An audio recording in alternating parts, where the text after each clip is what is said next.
Bonjour, moi c'est Kabibi Chaude, la conteuse africaine francophone. Je partage des histoires de vie réelles et vécues sur ma chaîne YouTube. Si c'est la première fois que tu tombes par hasard sur une de mes vidéos, n'hésite pas à rejoindre la team Kabibi Chaude en t'abonnant et surtout en cliquant sur la cloche de notification pour être au courant des vidéos que je partage.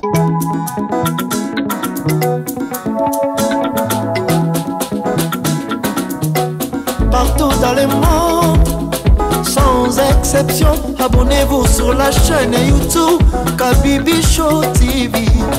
L'information en temps réel, Allez. Oh, partout dans le monde, Bibalete, Kakamoko, c'est Kabibi Show TV. Allez, s'abonner, abonnez-vous massivement, s'abonner, abonnez-vous massivement, s'abonner, abonnez-vous. Oh Maman Kabibi, moi si à Mayele, Maman Kabibi, Maman Yama Solo, Maman Kabibi, la chaîne est actuelle, Maman Kabibi, information dans la source, oh, en temps réel, on parle de la réalité, de nos vies et nos parcours que nous traversons chez Maman Kabibi. Nous recevons des conseils, des avis, des qualités. Dans la team Kabibi Show, la team de qualité, c'est la team d'exception. Oh Maman Kabibi, Maman africaine, Maman Kabibi, Bendele Amboka chez Maman Kabibi. Moi si Kitoko, Maman Kabibi, la sagesse, la différence. Elle nous parle des histoires réelles, l'histoire vécue, remplie des émotions, avec éloquence, classe, la maman de la francophonie, Maman Kabibi, Kabibi Show TV, Maman Kabibi, Maman ya Bana, Maman Kabibi, Maman ya Boboto, Maman Kabibi, Kabibi Show, Kabibi wetwe. La team Kabibi Show TV, Bendele ya Mboka, Topesi Olongonia. Kabibi Show, s'abonner, abonnez-vous massivement, s'abonner, abonnez-vous massivement, s'abonner, abonnez-vous massivement. Topanza sango ya Kabibi Show TV, toyoki na matoi tomoni na miso tondimi, tobekeli yo maboko. La team Kabibi Show, Kabibi Show, Kabibi Show. S'abonner, abonnez-vous massivement, s'abonner, abonnez-vous massivement, s'abonner, abonnez-vous massivement.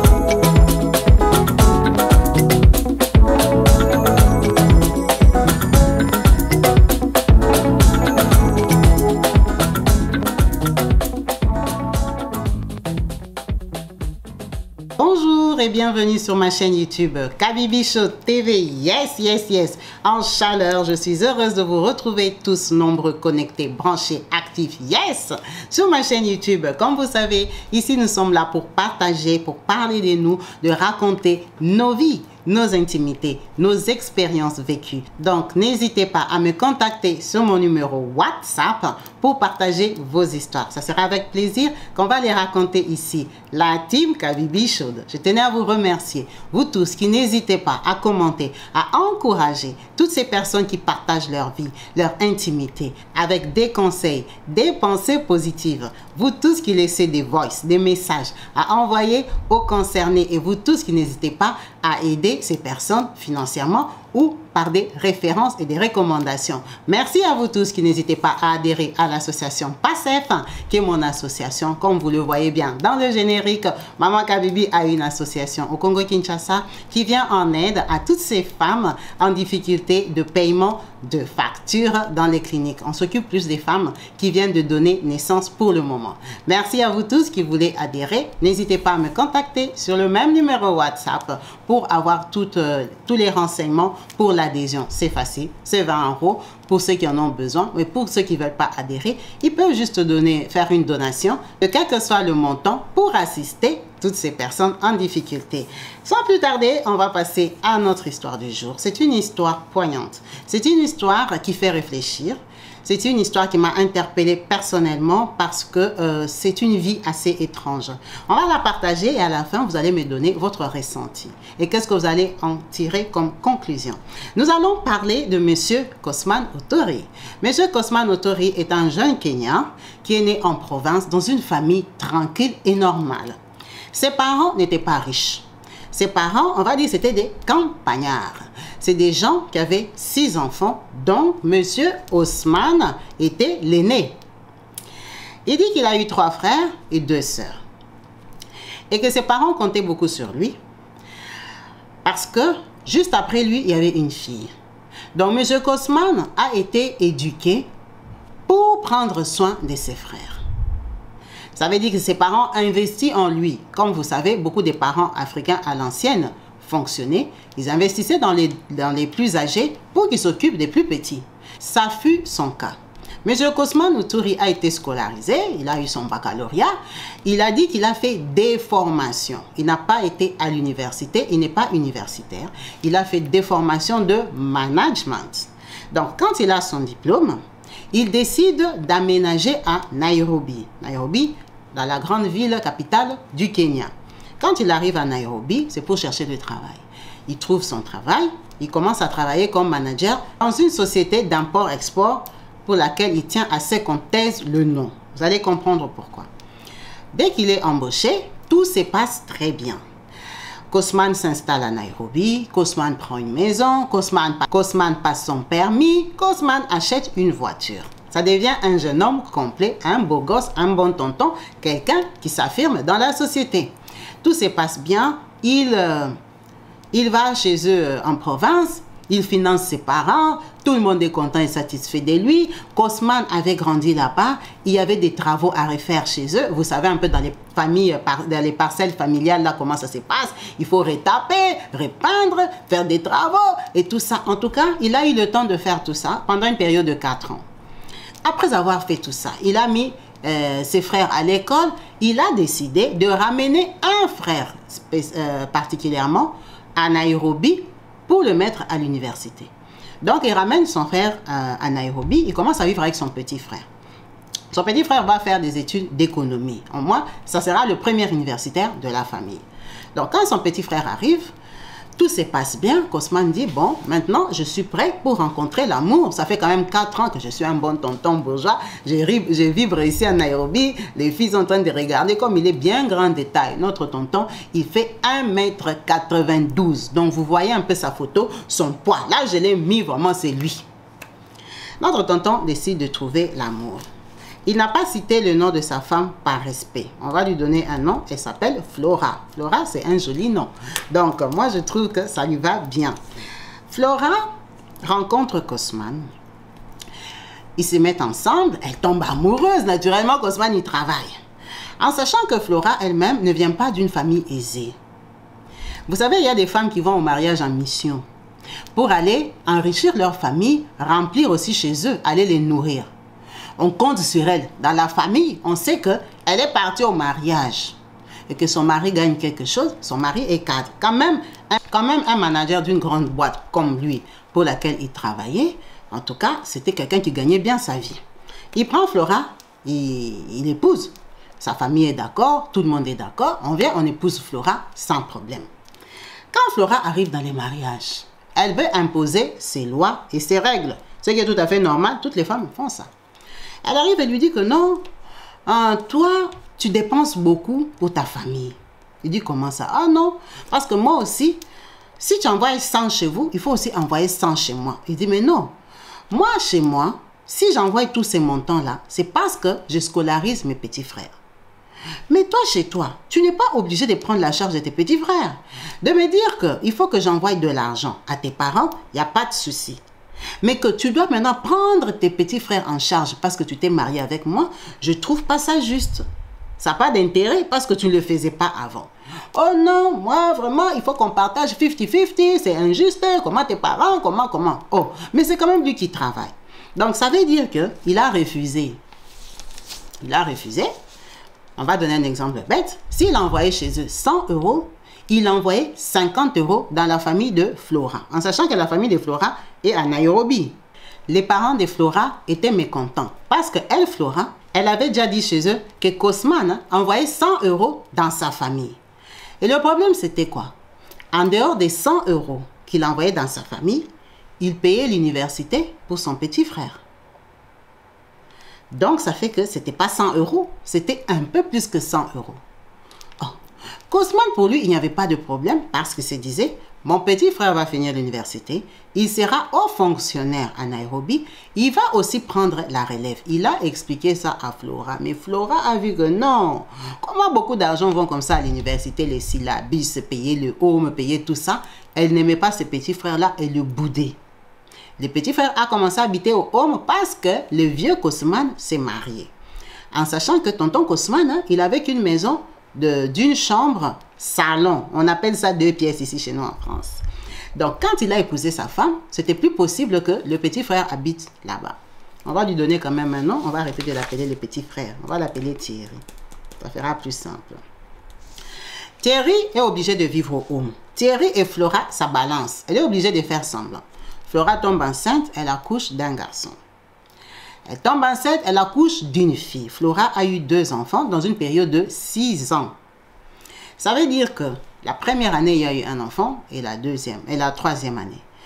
Ça veut dire que cet enfant-là avait 4 ans quand il s'est passé quoi? Cosman, quand il allait au travail, vu que c'était lui qui était comme lui-même, il a dit, middle person. Donc, la personne qui allait faire la commission pour la société d'import-export.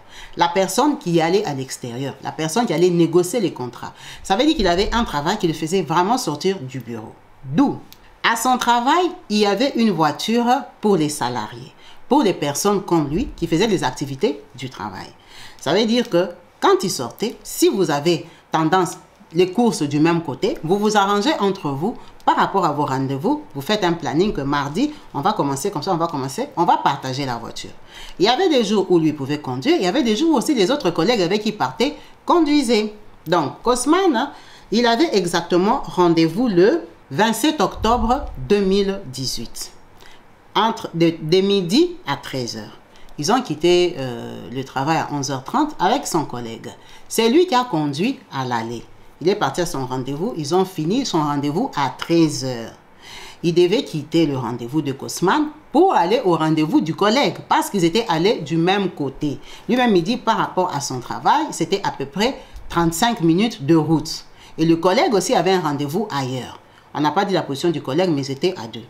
Donc, quand ils ont terminé les rendez-vous, Cosman, quand il monte dans la voiture, vous savez, les bons tontons qui travaillent, il voulait écrire des choses. Donc, il a donné le volant à son collègue. Lui, il s'est assis à côté avec sa mallette. Vous voyez les tontons qui travaillent là, il a mis ce papier, il est en train de compléter dans la voiture. Ah, vraiment, et tout ça. Ils sont en train de partir, c'est la route, c'est normal.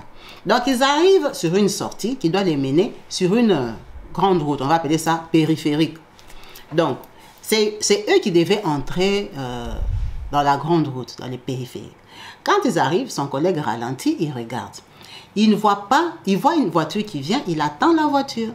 Alors que quand le collègue attend la voiture là, il y a quelqu'un aussi qui vient, qui ne freine pas, qui vient, qui se met à côté du collègue, qui veut directement s'engager. Donc, et le collègue et la personne qui les a doublés, ils se sont engagés ensemble parce que la personne qui est venue du derrière pouvait aussi voir la voiture. Vous voyez les gens de personnes qui sont pressées là. Donc, toi, tu veux t'engager, lui vient te doubler, il veut s'engager devant toi. Ça veut dire que son collègue s'est engagé avec l'autre voiture, ils se sont cognés et c'était le côté de Cosman. Quand ils se sont cognés, la voiture a fait tonneau parce qu'ils étaient du côté de la sortie de la voie. C'est l'autre qui entrait vraiment au milieu. L'autre les a enlevés de la route. En fait, c'est quelqu'un qu'on a cogné. Quand on les a cognés là, ils ont fait les tonneaux. Pas beaucoup de tonneaux, mais ils ont fait accident. Cosman se souvient seulement qu'il a entendu boum parce qu'il était en train d'écrire. Son ami avait freiné, il voulait écrire quelque chose. Donc, il a regardé distraitement et il a voulu écrire directement. Il sent boum et puis c'est fini.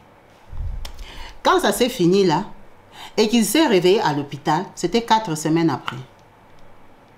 Cosman a fait 4 semaines sans se réveiller. Il ne savait pas que c'était un mois qui était passé. Quand il se réveille, il se rend compte qu'il est à l'hôpital. Heureusement pour lui, il a la mémoire. On lui dit que non, ça fait longtemps que tu es ici et tout ça, ça fait 4 semaines. Ah bon, oui. Tu as quoi? Il a quoi? Jambe droite cassée, le cou cassé, 3 disques de la colonne vertébrale cassés, l'œil, la rotine de l'œil cassée, donc de l'œil droit. En tout cas, il était beaucoup cassé. Il avait beaucoup de problèmes quand il s'est réveillé. Ça l'a vraiment choqué, déjà de savoir qu'il avait déjà fait 4 mois à l'hôpital. Ah, ok. Donc, il est conscient, mais il a du mal, il est malade et tout ça. À sa grande surprise, la personne qui vient le visiter, c'est son petit frère là, Thierry, qui est à l'université, et son papa, à lui, Cosman, qui a quitté le village, qui a quitté la ville, la province, pour venir en Nairobi. Son fils a fait accident. C'est comme ça qu'ils viennent, hein, le vieux et tout ça, comment, ça s'est passé, comment, on lui explique comment son accident s'est passé. Son collègue de travail était déjà sorti de l'hôpital parce que lui n'avait pas eu un grand choc. C'est lui, Cosman, qui a eu le choc. Donc, au travail, ils ont dit qu'ils avaient confié la voiture à Cosman et que c'était une irresponsabilité de donner à son collègue la voiture pour conduire parce que c'était lui qui l'avait prise. En fait, c'est lui qui devait la conduire ces jours-là. C'est pour ça qu'il n'a pas voulu citer cette société-là, parce qu'on ne l'a pas dédommagé, mais on l'a viré. C'est l'Afrique, allez-y comprendre. On l'a viré, on lui a collé la faute. Ce que le travail a pu faire, c'est payer ses soins médicaux. Parce que c'était une irresponsabilité. Alors, on ne sait pas si son collègue avait un permis en norme, si son collègue était permis de conduire les voitures de la société, si cette voiture-là était attribuée à Cosman. Il n'a pas donné des détails, mais il a dit qu'on l'a viré. Il était à l'hôpital, on l'a informé que tu es viré, mais on va payer tes soins. Ok. Premier choc. Ça veut dire que lui, quand il se réveille, son papa, son frère, sa femme, toute sa famille est au courant que Cosman est déjà viré. Comme il est là, malade là, il n'a plus de boulot. Ok. Il est très choqué. Il est inquiet pour sa santé. Le médecin vient lui expliquer 4000 choses. Ils lui disent qu'il doit passer à des interventions. Cosman a fait l'accident le 27 octobre 2018, l'opération qu'on lui dit que maintenant tu es réveillé, on doit te faire des scanners, des radios, des patatis, des patatas. Il faut attendre des spécialistes là qui travaillent à l'hôpital universitaire. Il a beaucoup de gens à opérer. C'est lui le plus grand chirurgien. Il est overbooked et patati et patata. Vous connaissez les médecins spécialistes là. Ils sont à chercher. Donc on explique bien à Cosman qu'on va l'opérer le 20 décembre. Donc, il va attendre tout le mois de novembre et tout le mois de décembre, en fait, pour qu'on l'opère. Première opération, c'était pour le pied. Parce que le médecin n'était pas disponible, pas parce qu'on ne voulait pas l'opérer. Et puis, on ne sait pas quel contrat sa société avait avec l'hôpital aussi. Cosman est impuissant, il est malade. Cosman est malade, sa femme vient le voir à l'hôpital. Elle lui explique que, oh non, est-ce que tu as compris ce qu'on a dit ici? Il dit, oui, j'ai compris ce qu'on a dit. Oh, ce qu'on a dit, c'est compliqué. Apparemment, tu ne vas plus bien marcher. Apparemment, tu auras des problèmes de dos parce que tu as 3 disques cassés à la colonne vertébrale. Apparemment, les médecins, vraiment... La femme commence à pleurer. Ah, c'est lui qui est malade. C'est lui qui commence à consoler Flora. Il dit, non, Flora, on ne m'a pas encore opéré. Laisse-le d'abord travailler, ma chérie. Je suis encore ici. Dieu va m'aider. Je vais sortir d'ici. Ne t'inquiète pas. Oh, ça fait beaucoup de stress. Oh, maintenant, moi. Oh, patati patata. C'est la seule fois qu'il a vu là-bas à l'hôpital. Elle pleurait. Ok. Son œil ne voyait pas. Son œil droit. Parce que la rotine avait eu un problème ou quoi avec son œil. Donc, un œil déjà, il ne voyait pas. Il était malade. Le mois qui suit, Flora ne vient plus à l'hôpital. Donc lui, il dit en conscience, hein, en âme et conscience, hein, il a vu Flora qu'une fois à l'hôpital. Quand elle était venue pleurer, lui expliquer les problèmes que lui il avait et qu'il était viré. Ah. Flora ne vient plus à l'hôpital. Quand il demande à son petit frère, oh, elle dit qu'elle est dans tous ses états, oh, elle est dans ses émotions, oh, elle vraiment, elle n'arrive pas à venir te voir à l'hôpital. Il dit, bon, comme il y a les enfants et en sachant que Cosman aimait beaucoup sa fille, le deuxième enfant. Elle ne veut pas amener les enfants ici. Elle veut que tu restes d'abord ici, qu'on s'occupe de toi. Il a dit, bon, chacun réagit à sa façon. Les femmes sont capricieuses. Je suis un homme, je suis malade, on va me soigner et tout ça. Ce qui lui a fait mal est que, même la veille de l'opération, Flora n'est pas venue. Il dit, mais cette fille-ci, elle me laisse à l'hôpital comme ça, 2 mois tout seul. C'est mon petit frère qui m'amène à manger. C'est mon petit frère qui fait tout. Alors que...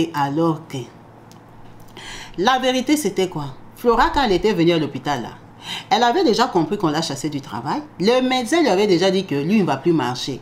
Que comme il est là, il a eu des chocs. Tu vois, comme son œil droit a eu des problèmes là, ça avait cogné sa tête ou quoi. Les médecins lui avaient déjà fait quand même des examens. Il lui avait dit qu'il sera aveugle. En fait, Flora, c'était l'épouse. C'est à elle que les médecins avaient dit la vérité. Quand Flora avait quitté l'hôpital là, c'était le 2e mois. Parce qu'il avait déjà fait 1 mois sans se réveiller. Elle était rentrée chez elle, elle a fermé ses affaires. Elle a fait ses clics et ses claques. Elle est partie chez ses parents. Avec ses enfants. Elle n'a laissé que les habits des Cosman. Vu que son papa, lui, était venu du village, il habitait chez Cosman avec le petit frère de Cosman, sans dire à Cosman parce qu'il était malade. C'est le papa qui a dit, ne lui dites pas, laissez-le se faire soigner, on va lui dire ça après. C'est pour ça que quand elle ne venait pas, le petit frère, sa famille, ne faisait pas de problème parce qu'ils connaissaient la vérité. Tout ça, Cosman ne sait pas. Cosman part se faire opérer le 20 décembre. Ça se passe très bien, gloire à Dieu pour lui. En tout cas, les médecins étaient satisfaits. Ce médecin-là, c'était vraiment un spécialiste. Il n'a pas eu de problème à la jambe, donc pas question de fauteuil roulant. On l'a opéré peut-être 2-3 opérations au mois de décembre. Il est resté à l'hôpital 4 mois sans voir Flora. Quand il téléphone Flora, elle ne répond pas. Parce que Flora, dans sa tête, elle s'est dit que lui, il sait, pendant que lui ne savait pas. Il n'a pas compris le comportement de sa femme. Il a dit, mais je suis déjà guéri. Bientôt même, je vais sortir. La femme ici, c'est quoi? La femme ne répond pas, la femme et tout ça. C'est quand il sort de l'hôpital, avec son frère et son père, qu'il est vexé, qu'il arrive chez lui, il a un 2e coup. Parce qu'il arrive chez lui, il trouve terrain vide. Il trouve que les matelas, des petites casseroles, vieilles casseroles que son papa utilise avec son frère, la maison, les fauteuils, tout, Flora a déjà pris. Vous savez que Flora, elle habitait seule avec les enfants quand lui il a fait l'accident. Quand elle a décidé de partir, c'est quand elle a vidé la maison qu'elle est venue rendre les clés au petit frère. Qu'elle vient prendre les clés de la maison de ton frère. Donc, ils n'ont pas pu lui empêcher de prendre les effets de leur frère. Télévision, radio, cuisinière, tout. Flora est partie avec chez eux parce que chez eux, on donnait un peu d'argent. Quand il arrive, il est scandalisé. Il ne comprend pas. Il demande qu'est-ce qui se passe. On lui dit, repose-toi. Je ne veux pas me reposer, dites-moi. Oh, Flora est déjà partie depuis le mois de novembre quand elle était venue, avant même qu'on t'opère. Pourquoi? Oh, parce que le docteur avait dit que toi, comme tu seras handicapé et tout ça, elle ne peut pas supporter ça. Ah bon? Il appelle les parents de Flora. La maman, quand même, elle répond. Il demande de la voir. La maman dit qu'elle ne peut pas parce qu'elle garde les enfants pour Flora. Ils peuvent parler au téléphone. Une femme qu'il a épousée. Il est très vexé. Il dit, il veut parler au papa. Le papa dit, non, il n'est pas dans l'état de parler. Il est ramené qu'à la maman. Il demande, mais je ne comprends pas, qu'est-ce qui s'est passé et tout et tout. Oh non, pour Flora, ça sera très difficile. Il faut la comprendre. Flora a beaucoup supporté avec toi. Tu étais un homme assez radical, assez pas généreux envers elle. Elle a supporté comme ça. Maintenant, pourquoi ça sera à elle de venir prendre ta charge d'handicap? Flora a déjà 2 petits-enfants, sans travail, sans argent. Maintenant, elle doit commencer à s'occuper de toi. Est-ce que le mariage, c'était pour le malheur? Patati patata. Elle ne répond pas parce qu'elle a peur. Elle ne veut pas te confronter. Elle ne veut pas que tu aies une mauvaise idée d'elle, une mauvaise pensée d'elle. Vous avez les enfants, patati patata. En tout cas, il faut la comprendre qu'elle se repose. C'était un grand choc pour elle. Elle s'est retrouvée avec 2 enfants, sans rien dans les mains. Et heureusement même qu'elle a pris les cuisinières, les salons qu'elle a vendus pour tenir jusqu'aujourd'hui. Flora ne travaille pas. Tu sais que Flora se débrouille maintenant parce que moi, je garde pour elle les enfants. Elle est obligée de se battre et tout et tout. Il a dit, maman, est-ce que tu sais que j'ai épousé Flora? Oui, mais tu l'as épousée, quand tu l'as épousée, tu n'étais pas handicapée. Il dit, mais moi, je ne suis pas handicapée. Oh, mais tu n'as pas encore tout repris, tu n'as pas de travail. Tes yeux, là, c'est comment? Oh. J'ai un œil qui a des problèmes, mais qui est sous traitement. Je vois avec l'autre œil. J'ai des problèmes, bien sûr. Je ne marche pas, je ne cours pas, parce qu'elle était quelqu'un de très énergique. Mais je suis convalescent et elle prend tout, elle part. Donc moi je suis rentrée, je veux seulement m'asseoir. Donc moi je suis rentrée ici, je veux seulement m'asseoir par terre sur la mousse. Je n'ai plus de fauteuil, je ne peux pas être à l'aise, je ne peux pas regarder la télé, les radios, tout est parti. Mais ça veut dire quoi ça? Il faut que je parle à Flora parce que le mariage c'était avec Flora. Les parents l'ont convaincue à parler. Elle a dit elle ne viendra pas, elle préfère au téléphone. Mais je crois qu'elle avait peur parce qu'il était avec son petit frère et son père. Donc, ils ont tout réglé au téléphone. Elle a dit il faut qu'elle les comprenne. Lui, c'était un homme radin. Quand il fallait aider sa famille, il n'aidait pas. Maintenant, pourquoi c'est elle qui doit se sacrifier? La vie, c'est comme ça. Elle, quand elle avait besoin de lui, il n'était pas présent. Il ne comptait pas la souffrance de sa famille. Donc, maintenant, elle doit venir subir sa souffrance à lui. De maladie. Plus la souffrance de sa famille, tu n'auras même plus les 50 € là. Est-ce qu'il se rend compte à ce qu'il lui demande? Ses enfants, déjà, ils vont vivre comment? Elle n'est pas prête à venir vivoter avec lui malade et supporter sa famille. Ça sera un trop gros poids pour elle. Il doit la comprendre et tout ça. Son papa lui a dit, laisse tomber Flora, tu es malade. Ta tête va capote, laisse-la. Il a dit vraiment, c'est ses parents qui l'ont calmé. Sa maman l'a appelé, l'a calmé. Le papa était obligé de repartir. Il est resté avec son petit frère Thierry. Ils ont commencé à habiter ensemble avec Thierry. Mais le problème est que l'université était loin. Et que Thierry, le home là, c'était trop moins cher en fait. Passer la nuit au home. Il avait déjà payé pour lui l'université. Bon, Thierry, les transports, qui va lui donner? Comment il va aller à l'université? Ils se sont convenus que Thierry monte en semaine, peut-être lundi matin, il part et puis il revient vendredi soir. Ou quand il y a des cours qui finissent jeudi, vendredi, c'est pas important, il peut revenir. En sachant que lui, quand il est rentré, il marchait. On l'avait opéré, mais il s'est déplacé dans la maison. Quand son petit frère venait, imagine, il n'y avait pas de frigo.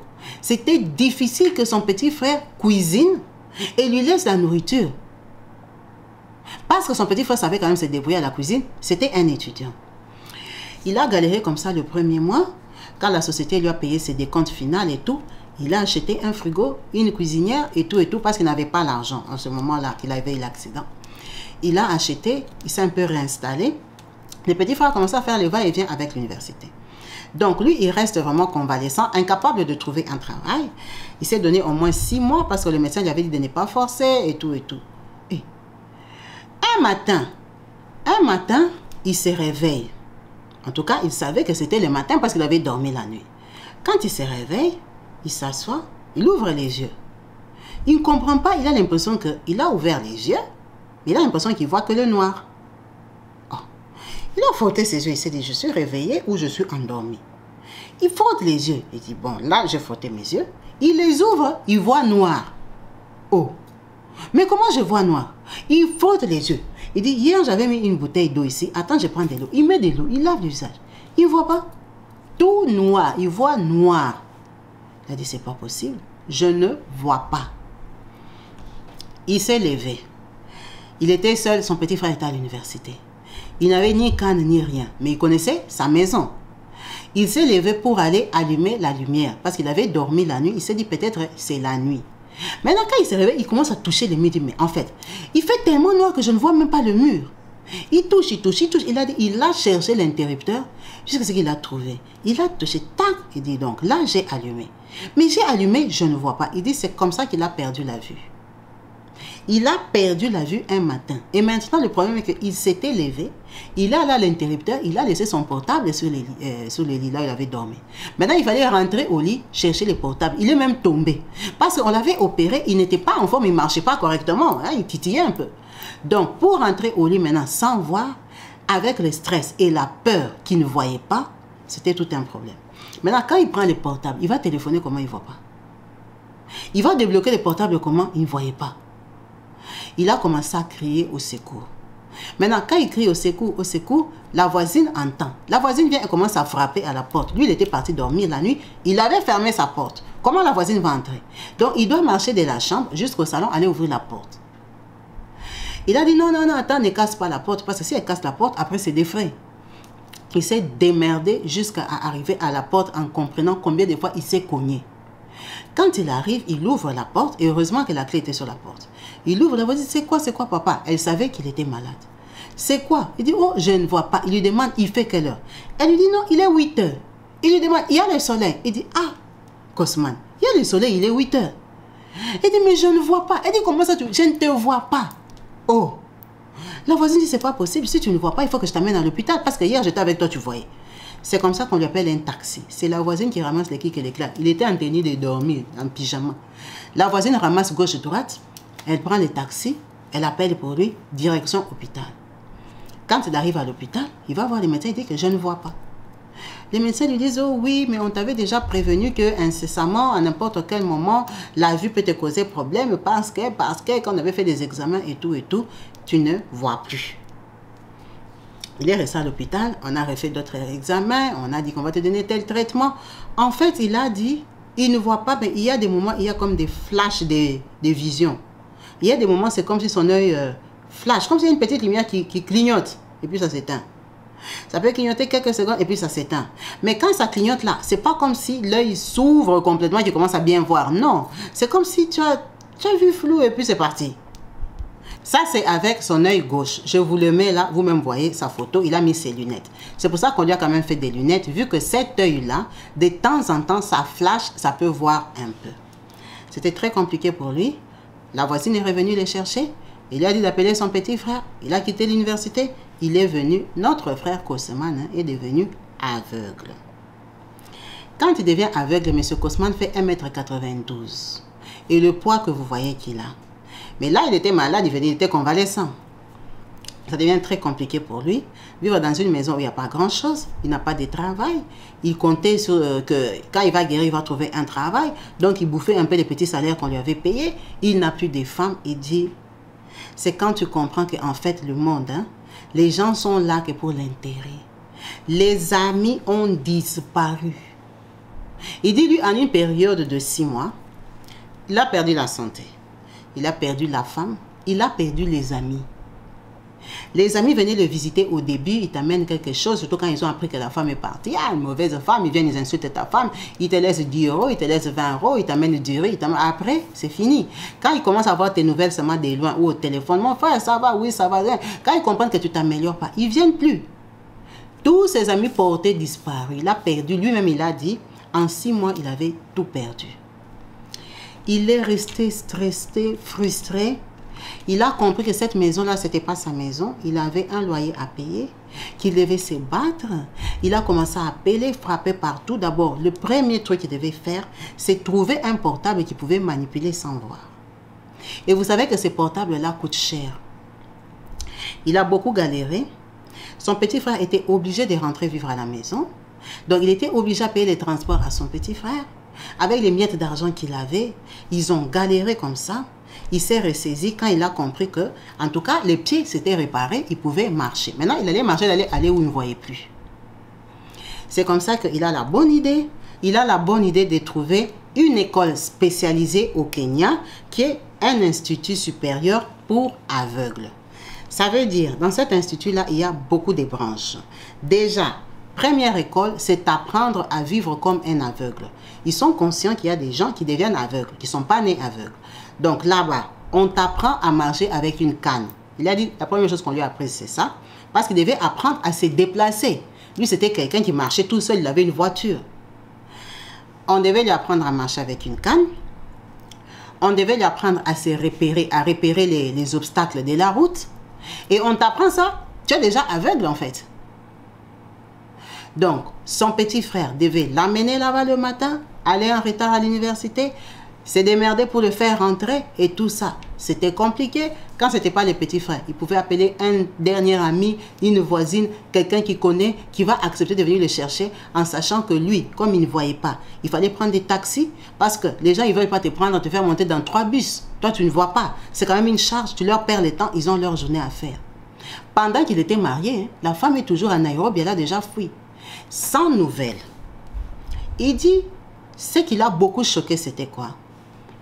Là, il allait déjà sur 9 mois qu'il avait quitté l'hôpital. Il était déjà dans son école là pour apprendre à se démerder. Sa femme l'appelle. Il est très surpris de la voir au téléphone. Allô, oh, allô, hein, ça va? Oui, ça va. Et toi? Oui, moi, ça va. Je t'appelais parce que ici, ça ne va pas. La fille, ta fille est très malade. Elle a besoin d'argent pour aller à l'hôpital parce qu'elle n'a plus rien.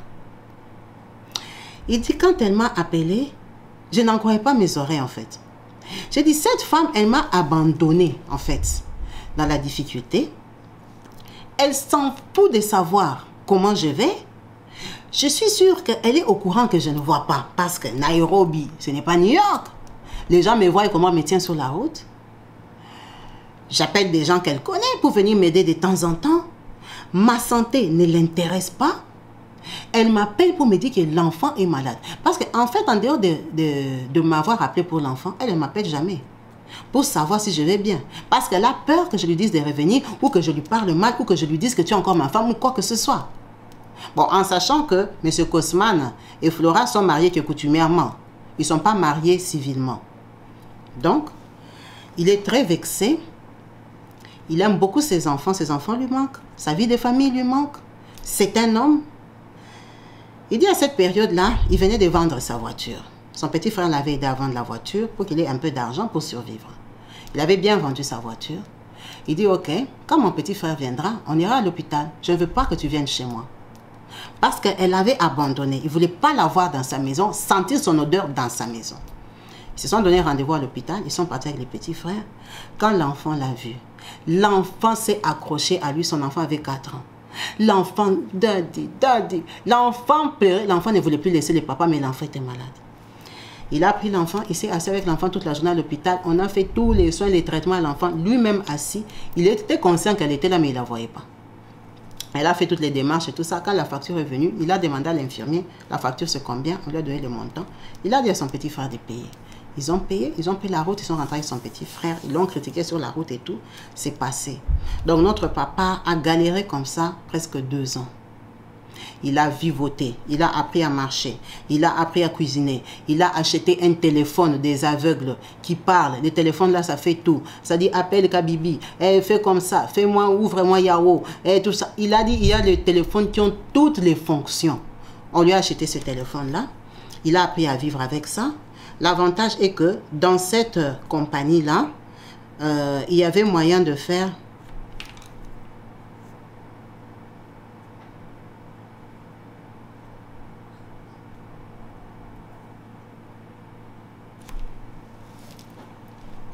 L'avantage est que dans cette école-là, il y avait moyen d'avoir d'autres formations.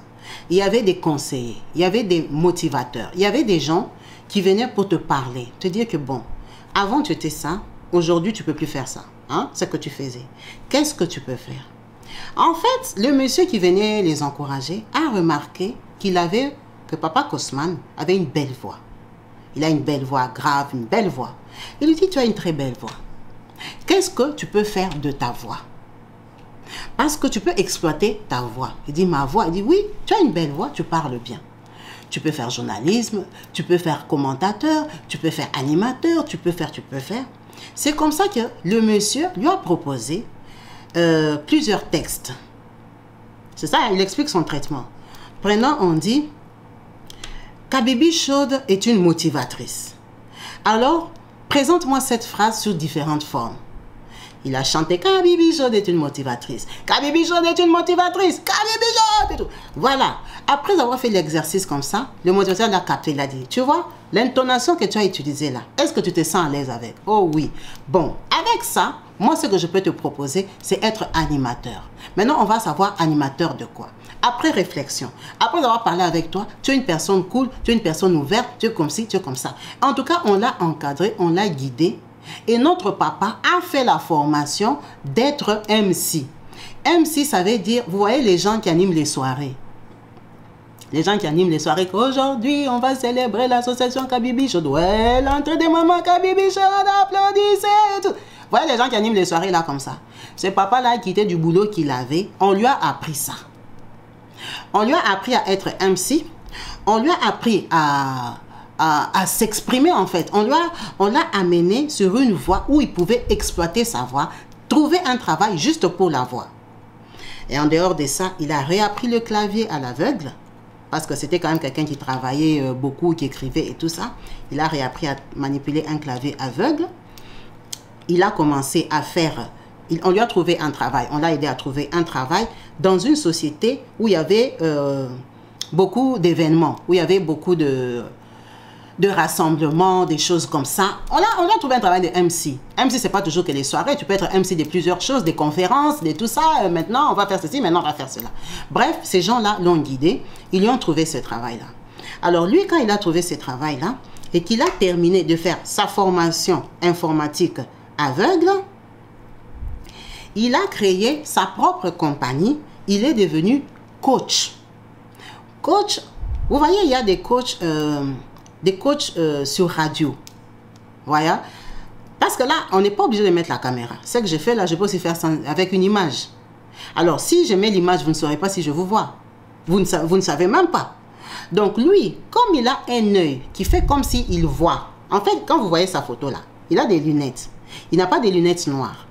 Donc, on voit qu'il a un œil qui ferme un peu et l'autre qui a l'impression qu'il regarde. En fait, l'autre là, il ne regarde pas vraiment, il ne voit pas. C'est cet œil-là qui a des flashs, des lumières. Donc, quand il faisait son MC là, dans les salles où les gens venaient, ces gens-là ne savaient pas que lui, il était aveugle. Ces gens-là ne savaient pas que lui, il ne les voyait pas. Lui, il animait la soirée, il sait sentir quand ça se calme, il sait sentir quand est-ce qu'il doit parler. En fait, on l'a formé. Vous comprenez que c'est un travail. On lui a appris ça et il est devenu coach à la radio.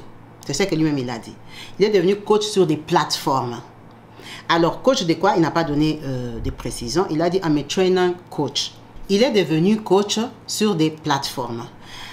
En dehors de ça, il a ouvert une compagnie événementielle. Événementielle, ça veut dire, il a embauché des gens pour faire des événements. Et ces événements-là, c'est lui qui les anime. Pourquoi? Parce qu'il a commencé à travailler. L'argent qu'il a eu, son petit frère l'a aidé. En tout cas, il a eu 2 ou 3 personnes à côté de lui qui l'ont bien encadré. En dehors de ça, il est coach sur des plateformes. En dehors de ça, il fait des remplacements dans une société téléphonique. Vous savez, ces gens qui vous téléphonent, oui, maman Kabibi, on fait la publicité de SFR. Est-ce que vous êtes au courant que SFR, on est en train de vendre les téléphones? Est-ce que vous savez si ces gens la voient? Vous ne savez pas. Donc, ce monsieur s'est reconstruit. Ce monsieur qui est en train de parler là, il a 3 sociétés. Il n'est pas pauvre. Il n'est plus pauvre. Il est devenu propriétaire. Il est un businessman. Il est quelqu'un qui a l'argent. Il a déjà déménagé dans cette maison-là de 2 pièces. Il a déménagé dans une maison en condition, dans bonnes conditions pour lui. Comme il ne voit pas. Malheureusement pour lui, son petit frère est décédé. Son petit frère qui était à l'université. Il y a eu des troubles à l'université. Un jour, dans l'embuscade, là, son petit frère a trouvé la mort. Il n'a pas voulu dire quel trouble parce que ça lui fait très mal. Son petit frère est décédé que l'année passée. En sachant que notre papa a eu cet accident en 2018. Donc 2019 et 2020, il s'est reconstruit. Il a vraiment commencé sa vie en 2021. Il est resté avec son petit frère jusqu'en 2022. La dernière année de son petit frère, il a continué à payer les études. Son petit frère est décédé à l'université. Ce qui est dommage est que quand sa femme là a appris qu'il avait déménagé, elle s'était étonnée. Elle croyait qu'il a déménagé pour entrer au village. Non, elle a appris qu'il a déménagé, elle est dans une grande maison. Elle n'a pas compris. Elle a dit, mais on m'a dit qu'il ne voit pas. Elle lui a déjà arraché les enfants. Elle ne l'appelle pas parce que c'est qu'il est pauvre, il ne va pas s'en sortir. Mais comment il a déménagé, elle est dans une grande maison? Quand elle s'est renseignée, on lui dit qu'il travaille. Elle a demandé, il a recommencé à voir. Oh non, il ne voit pas, tu n'as pas vu qu'il se promène avec une canne. Il se promène avec une canne, il a acheté une voiture et il a un chauffeur. Quand la femme apprend ça, qu'est-ce qu'elle fait? Elle a le culot de chercher sa famille qui vont chez lui pour lui dire qu'il doit payer la pension alimentaire, qu'il doit lui donner l'argent, déjà des 2 ans qu'elle a élevé les enfants toute seule. Que ce n'est pas sa charge, ce sont ses enfants à lui. Ce n'est pas à elle de prendre soin de ces enfants-là. Elle veut l'argent. Il était très vexé quand elle lui a dit ça. Et c'était tombé, c'était à la période où il venait de perdre son petit frère. Quand il a perdu son petit frère, il a trouvé que tout était vanité. Que tout, en fait, la vie n'avait pas de sens. Que les biens matériels n'étaient rien en fait. Son petit frère qui voyait, qui était en dernière année d'être universitaire, ce qui lui comptait pour prendre la relève de la famille, c'est celui-là qui a trouvé la mort. Donc il a investi 5 ans à l'université pour rien. Sa femme l'a haï pour rien parce que finalement Thierry, le petit frère, est mort. Lui qui n'a pas Dieu, Lui qui a des difficultés comme ça, il n'est pas mort. Après toutes les opérations qu'il a et tous les suivis médicaux qu'il continue à avoir. Il n'est pas mort. Il a eu encore la chance de trouver l'argent, de s'en sortir dans la vie. Il a trouvé ça tellement injuste que c'était plus fort que lui, il a accepté. Il lui a demandé, tu veux combien? Et chose grave, la femme lui a demandé que 3 000 €. En fait, il s'est dit donc, ma valeur, l'abandon, pendant tous ces temps, c'était que pour 3 000 € en fait. Il lui a donné les 3 000 € et il lui a demandé combien elle voulait mensuellement pour les enfants. Elle lui a dit genre, elle veut 200 € pour les enfants. Vu qu'elle ne sait pas combien il gagne, elle ne sait pas comment il est arrivé là-bas, pour elle, elle lui a bombardé le prix. Il a accepté. Il lui a demandé dans quelle école ses enfants allaient. Elle lui a dit l'école. Comme quand lui, il voyait. Il connaissait les bonnes écoles. Il a dit à la fin de l'année, il change l'école aux enfants. Donc cette année ici, 2023, il a changé d'école à ses enfants. Il lui donne les 200 € qu'elle a demandé.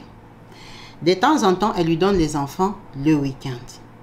Donc il vit comme quelqu'un qui est en Europe pendant qu'il est au Kenya. Il y a une de ses sœurs qui est venue habiter avec lui au Kenya, qui est venue vivre chez lui parce qu'elle a une très grande maison maintenant. Sa sœur là, elle a des enfants. Donc quand elle est venue, les enfants là, quand ils viennent, ils jouent avec ses neveux et nièces. Il n'habite pas seul.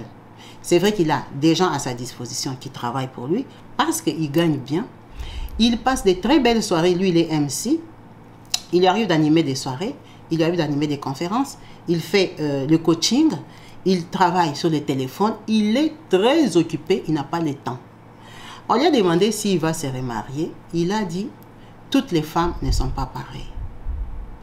Il ne va pas se condamner parce qu'il est tombé sur une mauvaise femme. Il est conscient qu'il y avait des cycles déjà au début de la relation. Cette fille-là, quand elle est venue, elle était déjà contre son petit frère. Elle n'était vraiment pas d'accord que lui paye les études. Il n'avait pas tiré attention parce qu'il s'est dit que les femmes sont comme ça. Les femmes, voilà, les femmes, elles combattent toujours la belle famille. Ça avait très peu d'importance pour lui parce qu'il se disait qu'il l'aidait. Il ne pouvait pas savoir qu'elle lui en voulait tellement parce qu'il ne donnait pas le même montant d'argent chez eux. Chez elle, il n'y avait pas ce besoin-là. Elle n'était pas fille unique, elle n'était pas la première mariée chez eux non plus. Donc, il ne se sentait pas responsable de ses parents. Il estimait que les 50 € qu'il donnait chez eux, ça suffisait. Parce qu'il avait aussi beaucoup de charges d'engagement. Il devait prendre soin d'elle. Et en sachant qu'ils n'avaient qu'un appartement d'une chambre-salon. Il avait déjà 2 enfants. Il avait l'intention de déménager. Il devait s'organiser. Il sait que les femmes, elles demandent, elles demandent, elles demandent. En même temps, elles veulent des maisons, elles veulent des voitures, elles veulent ceci, elles veulent cela. Donc, pour lui, il pensait qu'il était correct. Il était vexé de savoir qu'en fait, tout ça là, elle le haïssait. Il a dit, en fait, elle me haïssait. Elle restait là parce qu'elle avait encore un peu de vie avec moi. Dès qu'elle a vu qu'il fallait qu'elle fasse un sacrifice pour moi, elle est partie. Et ça, il dit, ça ne peut pas le bloquer des femmes. Mais son souhait, c'est de rencontrer une bonne femme. Une vraie femme. Parce qu'il sait que ça existe. C'est un homme très positif. Parce que les efforts même qu'il fait pour s'en sortir dans la vie, on sent qu'il est positif, qu'il voit la vie du bon côté. Il a des remords, il a très mal par rapport à le traitement qu'il a eu. Et il a dit qu'il n'a pas supporté voir ses amis revenir un à un. Il dit qu'il y en a un particulièrement, il n'a pas cité son nom, qu'il a vexé quand il est venu lui demander de travailler avec lui en partenariat. Il a dit qu'il préfère trouver notre partenaire d'affaires. Il ne peut pas trouver un ami qu'il a abandonné pendant presque 2 ans quand il s'est cherché. Non. Il a dit ça, c'est pas un ami. C'était pas un frère. C'était pas quelqu'un qui était là pour moi. C'est quelqu'un qui est opportuniste. Qui a appris que j'ai des connexions à la télé. Qui a appris que j'ai des connexions dans une boîte téléphonique. Qui a appris et qui revient pour ses intérêts. Il peut faire des partenariats, mais pas avec lui. C'est quelqu'un d'assez gai, qui rigole, qui raconte son histoire, qui est épanoui, qui est positif et qui continue à croire à la vie. Cette histoire est très forte. Elle nous enseigne beaucoup. Elle nous enseigne déjà la positivité. Et elle nous enseigne à ne pas baisser les bras. Que toute vie est vivable en fait. Ça dépend d'état d'esprit. Ça dépend de comment tu la comprends. Et quand tu te dis que tu es capable, que tu peux encore faire. En fait, moi je pense que le message qu'il essaye de nous transmettre, c'est de rester positif et focaliser sur l'avancement. Que c'est toujours possible d'avancer malgré tous les obstacles que tu peux rencontrer dans la vie si tu te sens fort. Ce monsieur, il marche avec une canne et il boite un peu. Il ne marche pas tout droit, non. Il boite un peu parce que son accident du pied droit lui a vraiment... son accident du pied droit ne l'a pas aidé. C'est un monsieur qui fait 1m92, qui est fort de corpulence, il pèse sur ses pieds. Il a dit qu'il ne peut pas faire régime plus que ça. Il est bien dans sa peau. Aussi longtemps qu'il avance, ça le convient. Ce monsieur a une force qu'il essaye de transmettre à quelqu'un. Qu'il essaye de donner à quelqu'un qui est en difficulté. Quelqu'un qui croit que c'est fini. Il dit quand il pense aux formations que lui il avait faites, le travail qu'il avait, il pouvait être promu dans cette société-là et être quelqu'un de stable, de bien gagner sa vie. Il travaillait dans une grosse boîte qu'il a jetée. Mais cette boîte-là, aujourd'hui, lui a permis d'avoir sa propre boîte. Aujourd'hui, c'est lui qui paye les gens. Mais il ne les voit pas. Il dit, je ne connais aucun de mes travailleurs.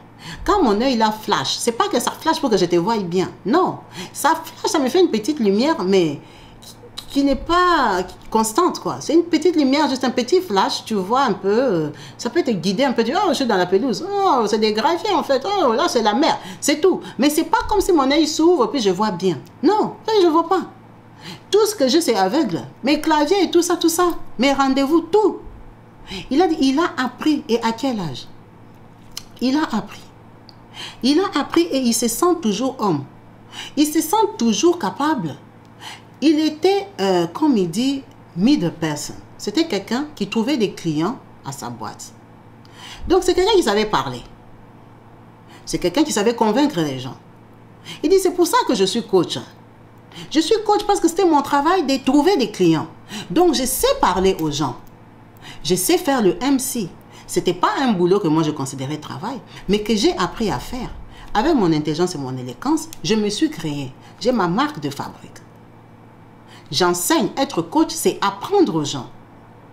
Il y a des gens qui jurent que par moi. En fait, ce monsieur a une force, a une très grande positivité qu'il faut capter en fait dans cette histoire. Et de deux, l'histoire de sa femme, c'est une histoire qu'il ne faut même pas beaucoup en tenir compte parce que les femmes insensées, il y en a beaucoup. Des femmes qui vont dans le mariage pour un certain but, il y en a beaucoup. C'est vrai que les gens vont la condamner, c'est une mauvaise femme. Mais peut-être ces mêmes gens-là auraient fait pareil. C'est vrai qu'elle est allée à l'autre extrême. Elle a abandonné après 2 mois d'hospitalisation. Et la façon dont elle a abandonné, c'est vraiment cruel pour quelqu'un avec qui tu as partagé le lit 6 ans, qui est le papa de ses enfants. En sachant que cette femme-là n'a pas trouvé d'autre mari. Aujourd'hui, elle ne peut pas oser revenir. Même si elle fait les plus beaux cauchemars qui peuvent exister. Dans son cauchemar, elle ne peut pas rêver être dans cette grande maison-là. Donc, elle a été une femme de souffrance. Elle a été une femme qui devait être loin de lui quand il allait réussir la vie. Même si le parcours n'a pas été bien pour que lui s'en sorte dans la vie, mais c'est une femme qui ne profite pas de la richesse de son mari aujourd'hui. C'est une femme qui se débrouille, à qui on donne 200 €. Le monsieur lui a donné 3 000 facilement parce qu'elle ne savait pas combien il avait. Lui-même, il a dit, il s'en fout de ce qu'il porte parce qu'il ne voit pas ses habits. Donc, il ne cherchait pas à être très beau. Quand il voyait, il connaissait certains magasins. Aujourd'hui, il part dans ces boutiques-là, avec son chauffeur, il descend, il connaît le patron. Bonjour, ça va? Il savait que ces magasins, ici, on vendait les belles chemises. Il entre, tu as les chemises à ma taille, les boutons ferment bien et tout ça. Si la vendeuse lui dit que c'est beau, il prend. Il fait confiance aux gens qui lui vendent ses vêtements. Point barre. Il dit, il ne dépense pas de fortune pour des choses que lui ne voit pas. L'essentiel est qu'il mange bien, il dort bien, sa maison est climatisée, sa voiture est climatisée, sa société tourne, son argent en banque fonctionne bien, son comptable est honnête et tout ça. Il fait sa vie. Il a l'intention de vivre cette vie-là jusqu'à ce que Dieu va prendre son souffle dans la positivité et dans la joie. Et ce qui est bien avec lui est que c'est un monsieur intelligent. Parce que là, il n'a pas dit qu'il a arrêté de créer des sociétés. Il peut encore avoir une autre idée, de faire un autre business, malgré qu'il ne voit pas un business qui peut lui ramener de l'argent. Ça veut dire que tout est possible. Il y a des gens qui ont décidé que comme je suis aveugle, moi mon travail c'est mettre au coin des rues mendier. Non, lui il est devenu aveugle. C'est très dur pour lui parce qu'il voyait. Mais les gens même qui sont nés aveugles, c'est encore plus facile parce qu'ils n'ont jamais vu. Lui, il voyait, il doit être scandalisé. Il écoute les matchs de foot à la radio. Il va dans des restaurants qu'il connaissait, il se demande, est-ce que ça a changé? Il parle avec des gens qu'il connaissait, il se demande, ils sont devenus comment? Il parle avec ses parents, il ne les voit plus. Les enfants de sa soeur qui habitent là-bas, il ne sait pas s'ils sont grands, s'ils sont petits. Et tout ça, en fait, pour lui, c'est encore plus dur. Parce qu'il les connaissait. En tout cas, que cette histoire nous donne beaucoup de leçons. Je ne sais pas ce que vous allez commenter, mais n'hésitez pas à commenter, à dire vos pensées et qu'est-ce que vous avez en tiré. Ce qui est sûr est que sa femme Flora ne lui a pas demandé de revenir parce qu'elle ne peut pas avoir ce courage-là. Elle ne peut pas avoir ce courage-là. Elle a honte, on lui donne ses 200 € chaque mois. On lui a déjà remboursé ces 3000 € qu'elle avait dépensés en espérant pour elle qu'elle les a multipliés. C'est une femme qui est passée à côté de la gloire. C'est une femme qui est passée à côté de l'élévation. C'est une fille qui n'a juste pas eu de chance, qui n'a pas capté le truc. C'est une fille qui a poussé Dieu à bénir son mari. Vraiment, soyons plus sages que ça et soyons honnêtes. Quand tu es dans un couple et que ton mari fait des choses qui ne t'arrangent pas, que tu estimes que ce n'est pas juste, je crois qu'il faut avoir le courage de le dire et de manifester son mécontentement. Ça ne sert à rien d'être dans un couple où tu es dans le semblant.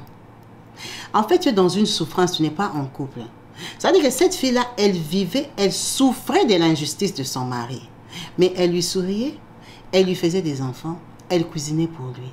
Elle n'était pas heureuse en fait. Elle souffrait de ça. Mais là, on ne sait pas, elle avait l'intention de souffrir comme ça combien d'années. C'était quoi son but? De rester malheureuse? De haïr le petit frère là? Il y a beaucoup de gens qui vivent comme ça. Ils ne sont pas contents de leur mari, mais pour leurs propres intérêts, ils ne disent rien, ils restent là dans la souffrance. Si elle n'était pas heureuse, elle pouvait aussi partir, parce que partir avant ou après, c'est partir. Ça veut dire que partir, quand il voyait, elle pouvait toujours se débrouiller comme elle se débrouille maintenant. Pourquoi elle était restée? Ce sont des croix que les gens se mettent tout seuls. Elle était malheureuse, elle pouvait partir, parce que finalement, elle est partie. En plus, vous pouvez lui laisser même des enfants, elle part seule. Arrêtez de vivre dans des relations que vous n'aimez pas. Des situations qui ne vous arrangent pas. Portez courage, partez, recommencez parce que vous êtes malheureuse ou malheureux. N'attendez pas que ça soit grave pour manifester sa vraie intention. C'est très malhonnête. Et c'est une fille qui, avec une histoire comme ça, elle a une difficulté de rencontrer l'amour parce que quand elle dit qu'elle a quitté les papas de ses enfants, vu qu'il est devenu aveugle, quel homme va se mettre avec toi? Il sait que toi, tu es une femme qui a du bonheur. En fait, c'est quoi la différence avec moi? Et que j'ai plus d'argent. J'espère pour elle qu'elle ne raconte pas cette histoire-là. J'espère qu'elle invente même qu'il a tapé ou quoi, qu'elle a fouillé le mariage. Parce qu'elle dit que j'ai abandonné le père de mes enfants à l'hôpital parce que les médecins lui avaient déjà dit à elle qu'il n'allait pas voir. Les médecins, elle était au courant. Et il lui avait dit aussi qu'il n'allait pas marcher. Mais ça, par contre, ils ont raté parce qu'il marche. Elle était prévoyante. Elle ne voulait pas aller là-bas commencer à pousser quelqu'un en fauteuil. Elle ne voulait pas être la femme d'un aveugle. Le problème que jusqu'aujourd'hui, elle est la femme de personne. C'est-à-dire qu'elle va rencontrer l'amour. Son mari a eu cet accident en 2018. Donc, ça fait que 5 ans. Ça fait que 5 ans, ça fait 3 ans qu'il a des sociétés. Allez-y comprendre. Merci à vous tous d'avoir suivi cette vidéo. En espérant qu'elle vous a plu et que ça va vous faire réfléchir. Restez bénis. Peace and love chez vous. Bye.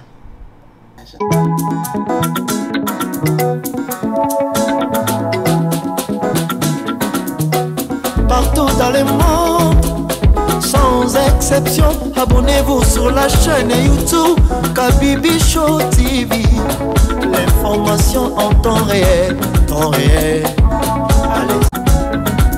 Oh, partout dans le monde, Bibalete, Kakamoko, c'est Kabibi Show TV. Allez, s'abonner, abonnez-vous massivement. S'abonner, abonnez-vous massivement. S'abonner, abonnez-vous. Oh, Maman Kabibi, moi si à Mayele, Maman Kabibi, Maman Yama Solo, Maman Kabibi, la chaîne est actuelle, Maman Kabibi, l'information dans la source. Oh, en temps réel, on parle de la réalité, de nos vies et nos parcours que nous traversons. Chez Maman Kabibi, nous recevons des conseils, des avis, des qualités. Dans la team Kabibi Show, la team de qualité, c'est la team d'exception.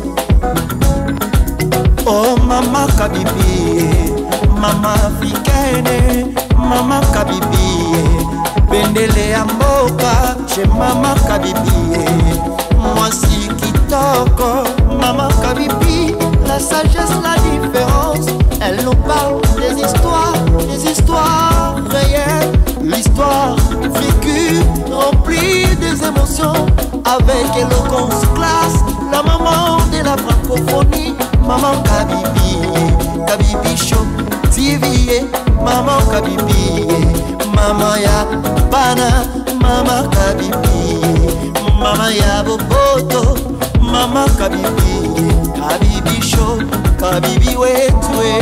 La team Kabibi Show TV, Bendele ya mboka, topesi olongonya. Kabibi Show, abonnez-vous massivement. Abonnez-vous massivement. Abonnez-vous massivement. Topanza sango ya Kabibi Show TV, toyoki na matoi tomoni na miso tondimi, tobeteli yo maboko. La team Kabibi Show, Kabibi Show, Kabibi Show. Abonnez-vous massivement. Abonnez-vous.